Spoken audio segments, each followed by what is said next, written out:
Si pikë të parë të rendit të ditës, kemi përcaktuar, jemi dakorsuar të jetë shqyrtimi i projekt rezolutës për vlerësimin e veprimtarisë së Bankës së Shqipërisë për vitin 2025 dhe projekt rezoluta me rekomandime për vitin 2026. Relator në shqyrtimin e këtij projekti janë zoti Elezi dhe zoti Vengu, i cili për arsye objektive ndodhet jashtë në Bruksel, kështu që por këtu është zoti Elezi, nënkryetari i komisionit, që është dhe relatori kryesor në shqyrtimin e kësaj projekt rezolute. Nga Banka e Shqipërisë është i pranishëm guvernatori zoti Gensejko, mirë se keni ardhur zoti guvernator, së bashku me zonjën Ahmetaj, zëvendës guvernatore 2 dhe zotin Themeli, drejtori i Departamentit të Politikës Monetare. Faleminderit, mirë se keni ardhur. Kemi një nder të veçantë gjithashtu sot në komision, kemi të pranishme edhe kryetaren e Komisionit të Ekonomisë, Punësimit dhe Financave, zonjën Ekonomi, e cila drejton Komisionin përgjegjës për shqyrtimin e rezolutës edhe hartimin e draft rezolutës së Bankës së Shqipërisë, por edhe për shkak të karrierës, përvojës së saj, besoj që për ne është një rast i veçantë edhe për të na asistuar edhe për të na mbështetur. Ndërkohë, zoti guvernator, Komisioni i çështjeve i nismave qytetare, bashkëpunimin dhe mbikëqyrjen institucionale është i fokusuar kryesisht tek shqyrtimi i zbatimit të rekomandimeve të Kuvendit të Shqipërisë. Pra ne do të shohim raportimin tuaj nga ky këndvështrim, se si janë realizuar, se si janë përmbushur rekomandimet e Bankës e Kuvendit për Bankën e Shqipërisë për vitin 2025. Natyrisht, jo thjesht se si ato janë përmbushur në vetvete, po se cili është edhe efekti i tyre në performancën e bankës, por edhe në zhvillimin e ekonomisë dhe në interes të qytetarëve. Në këtë koncept, në këtë qasje, kemi dhe një metodologji paksa të veçantë nga komisionet e tjera.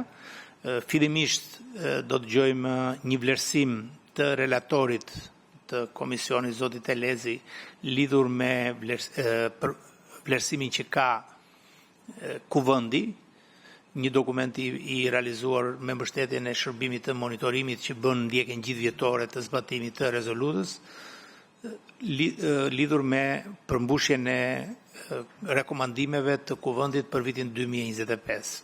Mbasi të mbaro edhe komentet që mund të ketë relatori, zoti Elezi, lidhur me rekomandime për vitin 2026. Ndërsa piket në vazhdim do të jetë fjala juaj, ne kemi përcaktuar një kohë jo më shumë se 10 minuta, të fokusuar kryesisht tek rezoluta dhe nëse keni ndonjë objeksion për rekomandim, për draft rekomandimet për ta diskutuar së bashku. Dhe pastaj do të kalojmë në pyetjet e kolegëve dhe përgjigjet tuaja. Për ne gjithashtu ndjekim këtë metodologji, deputetët bëjmë pyetje, secili bën pyetjet që ka përcaktuar, që gjykon të arsyeshme që do duhet bëj juve. Ju do duhet të jepni si rregull ne kemi përcaktuar 1 minutë, një përgjigje 1 minutë për çdo pyetje dhe mbas përgjigjeve tuaja deputeti ka të drejtën të bëjë një koment mbi një vlerësim nëse mori përgjigjen e dur apo nëse ka diçka shtesë, një gjykim lidhur me përgjigjet e dhëna. Kështu që mbi këtë bazë besoj se jemi okay, mund të fillojmë. Fillimisht do të dëgjojmë relatorin zotin Elezi dhe pastaj do të jetë fjala për ju. Kuadër të vlerësimit të raportit vjetor dhe gjithashtu të punës së bërë nga Komisioni i Ekonomisë në lidhje me vlerësimin e raportit vjetor dhe draft rezolutën për katëse për Bankën e Shqipërisë. Duhet të thënë si fillim që nga viti i shkuar, edhe pse u bë vonesë, nga 13 rekomandime, Banka e Shqipërisë ka realizuar 10 plotësisht dhe 3 të tjerat për arsyet vetë tipari dhe llojit që janë rekomandime në proces me realizime të pjesshme. Ndërkohë duhet vlerësuar që Banka e Shqipërisë ka arritur të mbajë mesatarisht inflacionin në 2.2%, që do të thotë është nën 3% në objektivit të cilat vetë banka ka, dhe ka bërë një përparim për sa i përket afrimit të kuadrit ligjor dhe statistikor në lidhje me Bashkimin Evropian. Veçanti duhet të nënvizoj ndryshimet në ligjin për shërbimin e pagesave.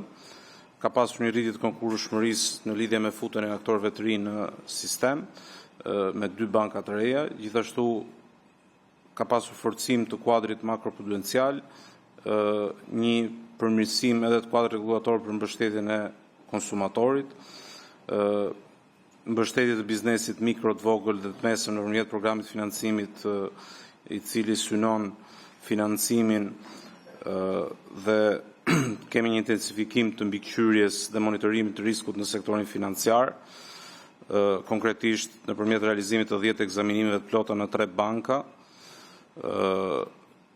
dhe gjithashtu kemi marrjen rreth 200 masave administrative dhe në disa raste këtu në përfshirjet përbashkët me inspektime me Agjencinë e Inteligjencës Financiare deri në heqjen e licencave.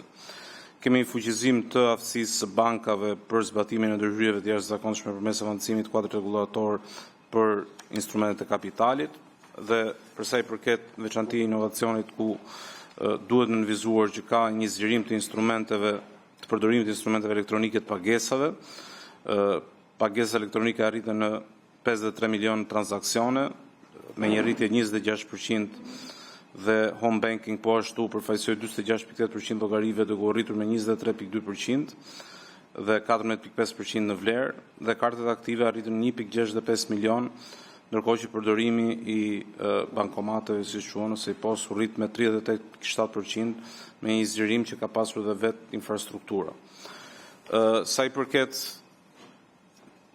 një kërkese që do e shtroj në fund që ne shtojmë nga kërkesa që ka duhet të nënvizoj që ka raportimi do shtojmë tek pjesa e vlerësimit të Bankës së Shqipërisë për vitin 2025 shtohet fjalia që dhe po e lexoj plot meqense kjo është shtesë. Banka ka arritur në përmbushjen e detyrimit të rëndësishëm në kuadër të kapitullit 18 të akit të Bashkimit Evropian përmes transmetimit për herë të parë pranë Eurostat të bilancit mujor të pagesave duke avancuar në harmonizimin e statistikave kombëtare me standardet e Bashkimit Evropian. Mendojmë që është një pikë e rëndësishme që duhet shtuar në vlerësimin e raportit vjetor për të nënvizuar këtë pikë.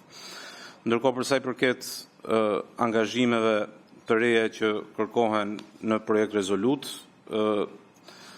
kemi ndërmarrjen e nismave të nevojshme për afrimin e mëtejshëm të ligjit organik të Bankës së Shqipërisë me kërkesat e progres raportit dhe akit Bashkimit Evropian, për shpejtimin dhe mbylljen e procesit të parafrimit të kuadrit ligjor dhe regulator bankar po ashtu me akit të Bashkimit Evropian përmes përgatitjes ligjit të ri dhe për institucionet e kreditit, të vijoj forcimin e kuadrit analitik të politikës monetare përmes pasurimit të modeleve makroekonomike dhe përfshirjes më të plot faktorëve strukturor të ekonomisë, të zbatoj një qasje të kujdesshme ndaj ecësurisë së kursit të këmbimit duke respektuar regjimin fleksibël të kursit të këmbimit në vend si amortizues i goditjeve të jashtme duke kufizuar ndërhyrjet në tregun valutor vetëm në rastet kur këto ndërhyrje konsiderohen të nevojshme për rritjen e rezervës valutore, të forcoj mëtej mbikëqyrjen prudenciale ndaj bankave në përqendrim të lartë të ekspozimit ndaj muhuamarrësve të mëdhenj sektorit publik dhe kreditimit në sektorin e pasurive të palujshme, duke vlerësuar në mënyrë të posaçme ndërveprimin e këtyre rrezikeve, si dhe të kufizoj ndërmarrjen e ndryshimeve rregullatore preferenciale për financimin e sektorëve specifik si projektet infrastrukturore në transportin rrugor, portual dhe aeroportual. Të siguroj një tranzicion të qëndrueshëm të sektorit bankar drejt standardit të IFRS 9, duke garantuar që deri në hyrjen në fuqi të tij në fillim të vitit 2027 të janë ndërmarrë të gjithë masat e nevojshme. Të përshpejtoj rishikimin e ligjit për shërbimin e pagesave dhe aktën ligjore përkatëse dhe që të ndodhi për afrimin PSD2 e DM2 në kuadër gjithmonë të transparencës dhe pagesat ndërkuftitare të përmbyllur në kohë, të përfundoj dhe zbatoj në mënyrë të plotë kuadrin për qëndrueshmërinë operacionale digjitale dhe rrezikun kibernetik, të avancoj më tej kuadrin rregullator për financimin e qëndrueshëm dhe integrimin e rrezikeve klimatike në sektorin bankar, të avancoj zbatimin praktik të open banking në sektorin bankar, duke rritur mbikëqyrjen efektive të përdorimit nga institucionet financiare, të ushtrojë një mbikëqyrje të shtuar të vazhdueshme në fazën fillestare të ushtrimit të veprimtarisë së bankave të reja të licencuara, veçanërisht për ato me modelin plotësisht digjital, të monitorojë nga afër zbatimin nga bankat e nivelit 2 të programit të financimit për ndërmarrjet e vogla dhe të mesme, përfshirë skemën e garancisë sovrane, të ndjekë dhe të vlerësojë zhvillimet institucionale, rregullatore dhe prudenciale që lidhen me Bankën Shqiptare të Zhvillimit në koordinim me Agjencinë e Sigurimit të Depozitave. Dhe ndërkohë, këto janë 3 rekomandimet që janë të rakorduar edhe me Komisionin e Ekonomisë. Kemi sugjeruar që të shtohet në mënyrë që ndërveprimi të ndodhi në mënyrë të vazhdueshme nëpërmjet institucioneve të Kuvendit dhe Bankës së Shqipërisë, dhe mos jetë vetëm kur ndodh periudha e raportimit vjetor. Rekomandimi numër 14 do të ishte të bashkëpunojë me strukturat përgjegjëse të Kuvendit të Shqipërisë për zhvillimin dhe konsolidimin e metodologjisë së standardizuar të treguesve kyç të performancës, si bazë për monitorimin dhe vlerësimin e zbatimit të rekomandimeve të rezolutës në funksion të forcimit të llogaridhënies dhe mbikëqyrjes parlamentare. Ky angazhim të përmbushet brenda 3 mujorit të tretë të vitit 2026. Faleminderit. Po, faleminderit zoti Elezi. Zoti guvernator, është fjala për ju 10 minuta, si shtamt i fokusuar tek zbatimi i rekomandimeve të vitit të kaluar, dhe nëse keni një koment apo objeksion lidhur me rekomandimet e parashtruara për vitin 2026. Nderuar zoti kryetar, të nderuar deputet, anëtarë të komisionit, të nderuar kryetare e Komisionit Ekonomisë, ju falenderoj që në emër të Bankës Shqipërisë më jepni mundësinë të paraqes sot vlerësimin mbi zbatimin e rekomandimeve të Kuvendit dhe zhvillimet kryesore të institucionit gjatë vitit 2025. Ky raportim i përgjigjet detyrimit ton institucional për të paraqitur para Kuvendit zbatimin e rekomandimeve të rezolutës së vitit 2025 dhe shpjegon masat e ndërmarra, progresin e arritur dhe rezultatet e ushtrimit të mandatit në shërbim të stabilitetit monetar dhe financiar të vendit. Mbi këtë bazë, raportimi, si shtatë edhe ju, është ndërtuar rreth rekomandimeve të rezolutës së Kuvendit për veprimtarinë e Bankës së Shqipërisë për vitin 2025, duke trajtuar ato me radhë. Së pari, politika monetare dhe kuadri analitik. Banka e Shqipërisë ka vijuar të forcojë bazën mbi të cilën mbështeten vendimet e politikës monetare. Qëllimi është që vendimet e politikës monetare të mbështeten në dhëna më të plota, analiza më të thelluara dhe parashikime më të besueshme. Gjatë vitit 2025, Banka e Shqipërisë ka përmirësuar procesin e parashikimit makroekonomik. Ajo ka zgjeruar bazën e dhënave, ka përmirësuar ndërtimin e supozimeve dhe ka përdorur më mirë modelet analitike. Kjo na ka ndihmuar të kuptojmë më qartë burrimet e inflacionit, natyrën dhe pasojat e goditjeve të jashtme, si dhe mënyrën se si politika monetare përcillet në ekonomi. Banka e Shqipërisë ka zgjeruar dhe analizat mbi inflacionin bazë, kursin e këmbimit, tregun e punës, pritjet e konsumatorëve dhe kreditimin e kushtet financiare. Këta tregues ndihmojnë për të parë më mirë gjendjen reale të ekonomisë dhe për të shmangur vendimarrjen mbi bazën e një shifre të vetme. Politika monetare gjatë kësaj periudhe është udhëhequr nga dhënat dhe nga objektivi ynë kryesor, ruajtja e stabilitetit të çmimeve. Vendimet tona gjatë vitit 2025 dhe në vazhdim janë bazuar në një lexim të kujdesshëm të inflacionit, rreziqeve, zhvillimeve në tregje dhe ndikimit të normave të interesit te kredia, te konsumi dhe tek investimet. Mesazhi ynë është i qartë, politika monetare ka vepruar me maturi duke mbështetur stabilitetin e çmimeve, po pa humbur syt nga ekonomia. Ajo ka qenë një politikë monetare e kujdesshme, fleksibël, e bazuar në dhënat dhe brenda mandatit ton ligjor. Përjedhoi, inflacioni shënoi një vlerë mesatare prej 2.2% gjatë vitit 2025, duke qenë poshtë por pranë objektivit ton prej 3%. Së dyti, koordinimi me politikën fiskale. Në një ekonomi të vogël dhe të hapur si Shqipëria, stabiliteti nuk ndërtohet nga një politikë vetme. Ai kërkon ndërthurje të kujdesshme midis politikës monetare dhe politikës fiskale. Për Bankën e Shqipërisë, bashkërendimi me politikën fiskale nuk nënkupton përzierje rolesh, por ndarje të qartë përgjegjësisht dhe dialog të rregullt. Në këtë frymë bashkëpunimi me Ministrinë e Financave ka vijuar përmes shkëmbimit të informacionit dhe analizave mbi ndikimin e politikës fiskale në inflacion, rritjen ekonomike dhe stabilitetin financiar. Ky bashkëpunim është konkretizuar në opinione për projekt buxhetin, analiza për qëndrueshmërinë e borxhit publik dhe vlerësimin e dobësive fiskale. Ai është pasqyruar dhe në procesin e parashikimit makroekonomik, ku të dhënat buxhetore janë përfshirë në projekcionet e Bankës së Shqipërisë, duke shërbyer koordinimit më të mirë me politikën monetare. Mesazhi ynë institucional është i thjeshtë: stabiliteti monetar, stabiliteti financiar dhe financat publike të shëndosha ecin bashkë. Së treti, kursi i këmbimit dhe adresimi i rezervës valutore. Banka e Shqipërisë ndjek një regjim të lirë të kursit të këmbimit. Vlera e lekut ndaj euros dhe monedhave të tjera përcaktohet nga tregu. Ky regjim ndihmon ekonominë të përshtatet ndaj goditjeve dhe i lejon politikës monetare të përqendrohet tek stabiliteti i çmimeve. Që prej vitit 2021, leku është në një trend të shpejtë të vazhduar forcimi ndaj euros. Sipas analizave tona, ky trend është mbështetur nga rritja e të ardhurave nga turizmi, remitancat, investimet e huaja direkte, të ardhurat nga puna dhe përmirësimi i pozicionit të jashtëm të ekonomisë. Në ekonomi ka hyrë më shumë valutë dhe besimi ndaj lekut është rritur. Forcimi i lekut ka ndihmuar në uljen e inflacionit të importuar, duke bërë të mundur që rritja e çmimeve të ngadalësohet më shpejt dhe me më pak kosto për ekonominë. Ndërhyrjet e Bankës së Shqipërisë në tregun valutor kanë qenë kujdesshme. Ato nuk kanë synuar mbajtjen e kursit të këmbimit në një nivel të caktuar, por zbutjen e lëvizjeve të shpejta dhe shmangjen e rreziqeve për stabilitetin monetar dhe financiar të vendit. Banka e Shqipërisë mbetet e bindur se fleksibiliteti i kursit të këmbimit është një zgjidhje optimale për stabilitetin e vendit. Paralelisht, rezerva valutore është administruar me kujdes sipas parimeve të sigurisë, të likuiditetit dhe kthimit. Në fund të vitit 2025, rezerva valutore arriti në nivelin e 7.3 miliard euro, duke forcuar aftësinë e vendit për të përballuar goditjet e jashtme. Së katërti, stabiliteti financiar dhe mbikëqyrja bankare. Banka e Shqipërisë ka vijuar të ushtrojë mbikëqyrjen e bankave me qasje të bazuar në rrezik.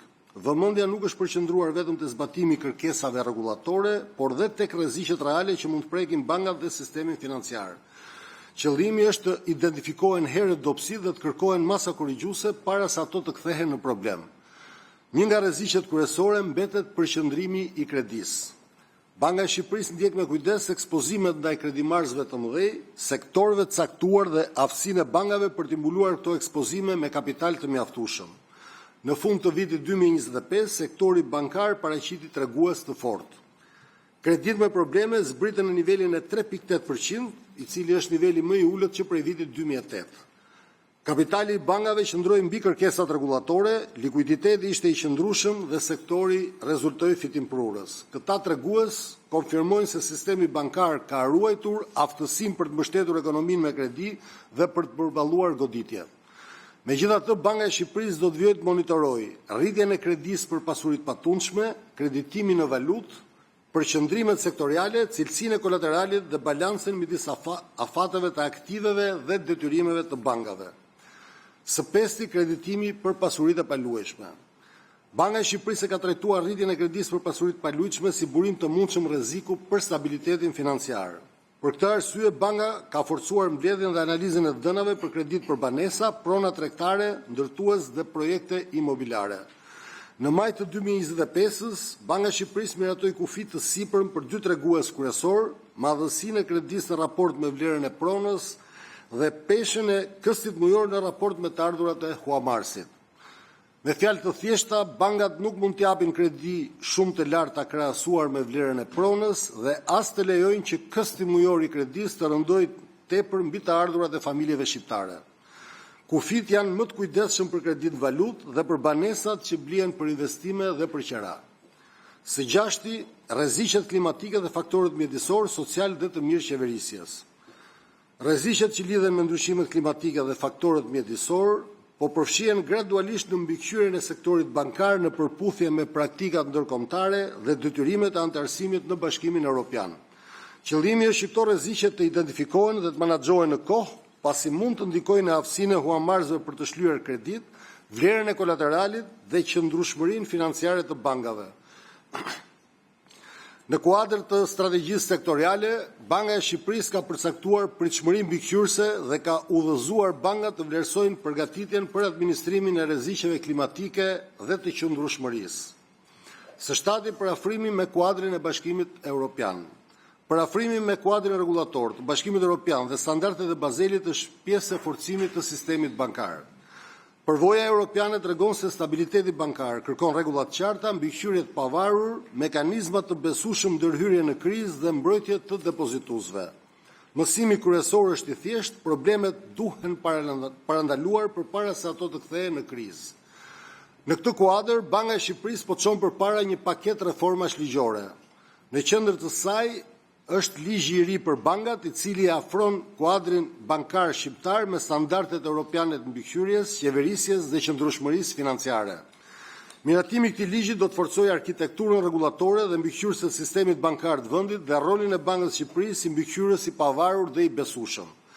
Ndër të tjera, reforma përfshin edhe rregulla më të mira për kapitalin, ekspozimet e mëdha, kredit me probleme, planet e rimbikëmbjes, ndërhyrje në krizë dhe mbrojtjen e depozituesve. Parafrimi po shtrihet edhe në fushën digjitale, ndërkohë që ne jemi në pritje të vlerësimit përfundimtar të ekuivalencës së mbikëqyrjes nga Autoriteti Bankar Evropian. Së teti, mbikëqyrja e institucioneve financiare jo banka. Banka e Shqipërisë ka forcuar mbikëqyrjen ndaj institucioneve financiare jo banka duke pasur në fokus zbatimin real të rregullave të reja, nxitjen e përmirësimit të cilësisë kredive dhe mbrojtjen më të mirë të kredimarrësve. Qasja jon ka qenë dhe është mbështetja në rrezikun që paraqet çdo subjekt, modelin e biznesit dhe ndikimin të klientët dhe stabilitetin financiar. Sektori jo bank përfshin institucione me produkte, klient dhe nivele të ndryshme rreziku. Për këtë arsye, vëmendja është përqendruar te subjektet me rritje të shpejtë të portofolit, ekspozim të lartë ndaj kredive konsumatore apo të mikrofinancës, përqendrime në produkte ose zona të caktuara, si dhe te ato ku cilësia e portofolit apo trajtimi i klientëve kërkon kujdes të shtuar. Banka e Shqipërisë ka ndjekur transparencën e kostos së kredisë në këtë kontekst, normat e interesit, komisionet, penalitetet, pasojat e mospagimit. Synimi është që sektori financiar jo bank të zgjerojë aksesin në financim, por pa dobësuar cilësinë e kredisë, pa dëmtuar konsumatorin dhe pa cënuar besimin në sistemin financiar. Së nënti, në lidhje me sigurinë kibernetike janë marrë masa dhe janë kryer investime, në bashkëpunim edhe me sistemin bankar dhe vetë Banka e Shqipërisë si koordinatore, sistemit pagesave, në shumë e rëndësishme dhe janë në zbatim të rekomandimit rezolutës ka pasur veprime konkrete, lidhur me integritetin financiar dhe parandalimin e pasimit parave. Gjithashtu janë marrë një sër masash ku janë kryer një numër i konsiderueshëm inspektimesh në veçanti banka dhe në bashkëpunim me Agjencinë e Inteligjencës Financiare, vetëm për institucionet financiare, për institucionet bankare janë marrë masa konkrete, ndërkohë që për institucionet financiare jo banka, veçanërisht për zyrat e këmbimit, kemi qenë më rigjid, duke hequr 80 licenca dhe duke vënë 201 gjoba. Janë bërë ndryshime rregulative duke specifikuar më mirë burimin dhe origjinën e fondeve të klientëve të cilët kryejnë veprime financiare me zyrat e këmbimit valutor, me institucionet financiare jo banka dhe me bankat. Lidhur me sistemin e pagesa, me SEP, me sistemin e pagesave dhe integrimit financiar europian, që ka qenë rekomandim, Banka e Shqipërisë, sikurse thamë, është bërë anëtare e SEPA-s dhe që nga viti i kaluar transaksionet ndërbankare, ndërkufitare kryen në SEPA, sipas një vlerësimi të institucionit gjerman, ne kemi kursyer 71 milion euro vitin e parë dhe ky kursim do të jetë në progresivitet për ekonominë. Lidhur me pjesën tjetër dezinformimi financiar dhe komunikimi me publikun, do shkruaj një punë e konsiderueshme, nuk po shkoj në detaje për arsye kohe. Këto janë rekomandimet që ne kishim. Faleminderit kryetar.